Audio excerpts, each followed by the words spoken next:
क्या आप जानते हो एक छोटा सा आलू आपके खेत की उपज और आपकी आय पूरी तरीके से बदल सकता है। आज की इस वीडियो में हम शुरू से लेकर कटाई तक एक एक स्टेप से समझेंगे कि 1 एकड़ में आलू की खेती कैसे की जाती है। अगर आलू की खेती सही तरीके से की जाए तो 1 एकड़ से किसान भाई बेहतरीन मुनाफा कमा सकते हैं। तो नमस्ते दोस्तों, मेरा नाम है माही पवार और आप देख रहे हो इंडियन फार्मर गर्ल चैनल। अगर आप भी आलू की खेती में अच्छा परिणाम और अच्छी पैदावार चाहते हो तो इस वीडियो को अंत तक देखना। तो सबसे पहले बात करते हैं मिट्टी की। आलू के लिए बुलाई दोमट या दोमट मिट्टी सबसे बेहतरीन मानी जाती है क्योंकि यह हल्की और भुरभुरी होती है जिससे कंद तेजी से फैलते और बढ़ते हैं।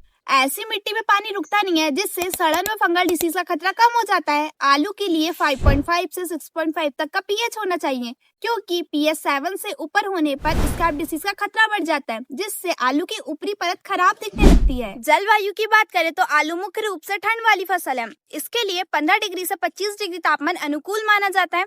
अगर तापमान 30 डिग्री से ज्यादा हो जाए तो कंद सही रूप से बढ़ नहीं पाता है और तापमान बहुत अधिक कम हो जाए तो पत्ती जलने लग जाती है और पौधे की बढ़वार सही रूप से नहीं हो पाती। अब बुआई के सही समय पर आते हैं। अर्ली वैरायटी 25 सितंबर से 15 अक्टूबर तक बोई जाती है। मिड वेराइटीज इन्हें 25 अक्टूबर से 15 नवंबर तक बोई जाती है। वहीं लेट वेराइटीज इन्हें 15 नवंबर से लेकर दिसंबर के पहले हफ्ते तक बोई जाती है। जमीन की तैयारी में सबसे पहले मिट्टी को अच्छी तरीके से रोटोवेटर और कल्टीवेटर से भुरभुरी कर ले और ध्यान रहे मिट्टी में ज्यादा नमी नहीं रहना चाहिए क्योंकि ज्यादा नमी में सीड ड्रिल सही तरीके से चल नहीं पाते और आलू के जो बीज होते हैं वो सड़ने लगते हैं। बीज की तैयारी आलू की खेती में सबसे महत्वपूर्ण चरण है। बीज के आते ही उसे हल्की धूप में फैलाकर 8 से 10 दिन तक के सूखने रख दे।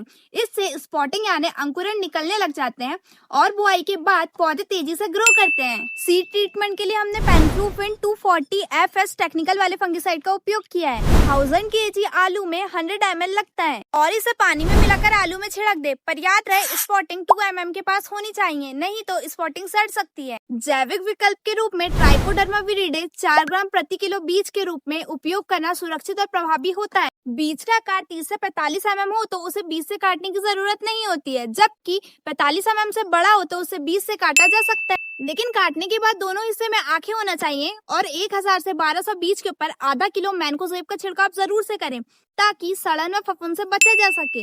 बुआई से पहले वेसल डोज खेतों में मिला देना चाहिए। यदि आप ऑर्गेनिक तरीके से काम करना चाहते हो तो सन और ढैंचे जैसी फसल खेतों में उगाकर मिला देना चाहिए। इससे मिट्टी की उर्वरता और ऑर्गेनिक कार्बन बढ़ता है और साथ ही 1 एकड़ में 10 टन गोबर खाद और 50 से 60 किलो नीम खली बहुत उपयोगी होती है। रासायनिक खाद में 12-32-16 लगभग 90 से 100 kilo, DAP 50 kilo, MOP 50 kilo और कोई भी कंपनी का अच्छा सा माइक्रोन्यूट्रिएंट कॉम्बो किट डाल दे ताकि शुरुआती चरण में पोषक तत्वों की कमी न रहे। अब बात करते हैं बुआई की, तो बुआई सीड ड्रिल या पोटैटो प्लांटर से की जा सकती है। बेड मजबूत और बराबर होना चाहिए। सिंगल बेड में सिंगल लाइन और डबल लाइन दोनों हो सकती है। बस डीप 5 से 6 सेंटीमीटर होना चाहिए ताकि आलू हरा न पड़े और अंकुरण अच्छी तरीके से हो। बेड की ऊंचाई 10-11 इंच होनी चाहिए और चौड़ाई 14-15 इंच रखनी चाहिए, जबकि आलू से आलू का अंतर 9-10 इंच रखा जाना चाहिए। बुआई के 20 से 25 दिन बाद जब स्पॉटिंग अच्छी तरीके से निकल जाते हैं तब फर्स्ट क्रॉप ड्रेसिंग किया जाता है। इसमें 25 kg यूरिया और लगभग 15 kg 1261 दिया जाता है। ये दोनों चीजें पौधे की वेजिटेटिव ग्रोथ मतलब पत्ती और जड़ें दोनों को तेजी से ग्रो करने में मदद करती है। इसके बाद मिट्टी चढ़ाना बहुत अनुकूल रहता है जिससे खरपतवार नियंत्रण में रहते हैं और कंद हरे नहीं पड़ते और फसल को फैलने के लिए पर्याप्त जगह मिलती है। फिर इसके एक हफ्ते के गैप में टॉप ड्रेसिंग करना होता है।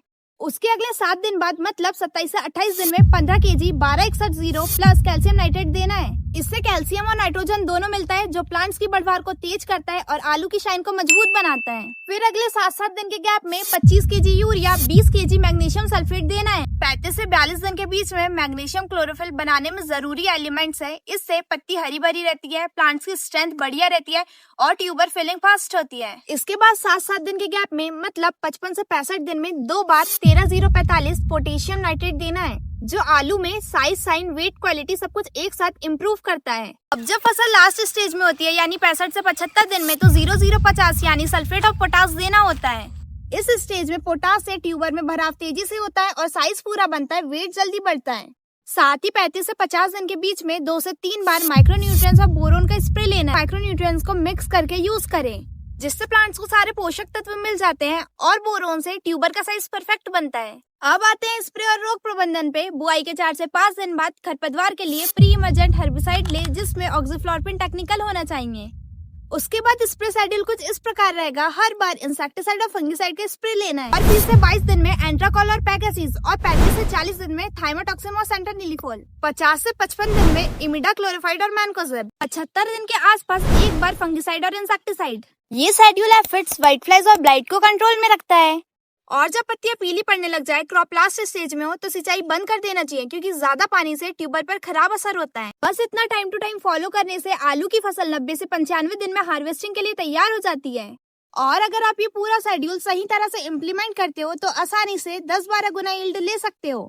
अगर आपको और अधिक जानकारी या क्रॉप वाइज गाइड चाहिए तो हमारे चैनल को सब्सक्राइब जरूर से कर लेना। साथ ही 60 दिन वाले आलू की पूरी डिटेल्स चाहिए तो कमेंट कर देना।